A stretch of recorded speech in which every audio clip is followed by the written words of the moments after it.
ano ba, pag may bisita ka doon sa ano live mo, sabihin mo na ba ipa-subscribe yung ano niya, yung channel. Pa-subscribe yung ano niya, channel ba. Minsan lang mag live sis. Ikaw minsan ka lang. Noon nagpupunta-punta ako noon sa iyo eh. Noon. Ba matagal na 'yun? Kasi after ng ano 3 months, 'yun pa lang ako. By January, February, March, wala na ako nag-ano niyan, nag-YouTube. Pagbalik ko is May. Ito na yung mga kasamahan ko. Si Yumsi at saka si Shane.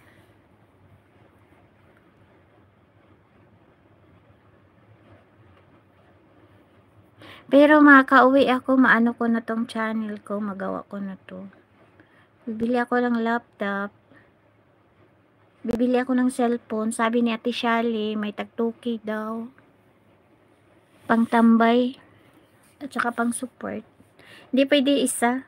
Sabi ko, Ate Shali, bibili ako. Tapos ano, pauwi ako. Tapos ano-anuhin ko man yung ano, magbili ako. Tapos pag nag-open ako online, 4,000 ang bayad eh. Hindi na lang ko bibili, weh. Sabi naman ni Ate Shali, oy, kuripot. Hindi naman sa kuripot. Kumbaga, tingnan natin anong maganda.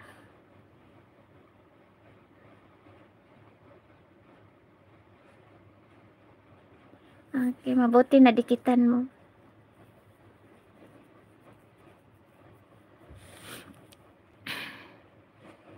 Minsan lang.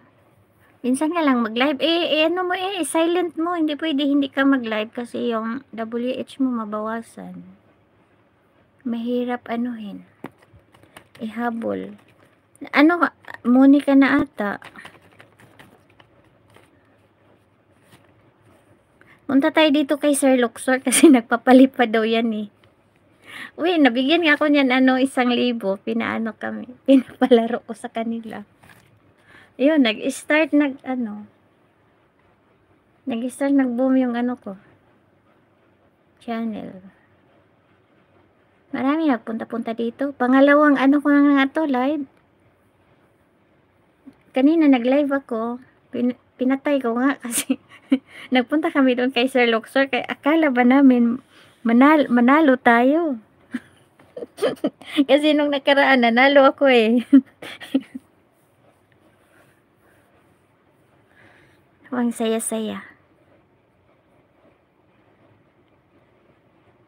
Mag-live ka. Kahit ano, gabi, silent mo lang.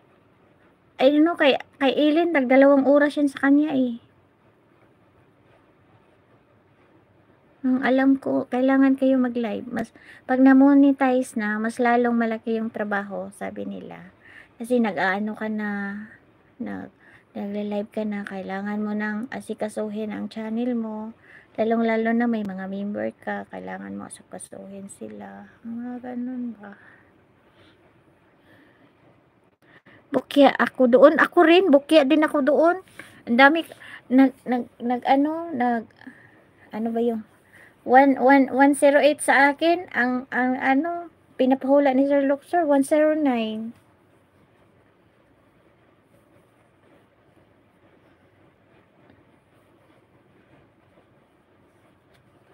Sana mag-load si ano sa akin, si Ate Shali, oy. Ilan na ba ang bahay mo, Sis Imelda? Minsan magpunta lang man ko doon kay Sis Eileen, magpatamsak.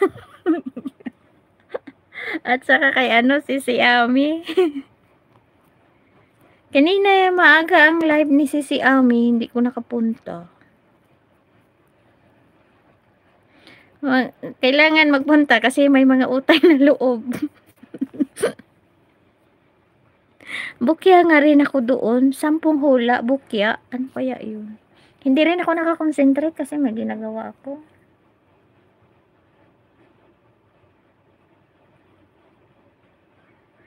Sabi ng alaga ko, bakit nakipag-usap ka?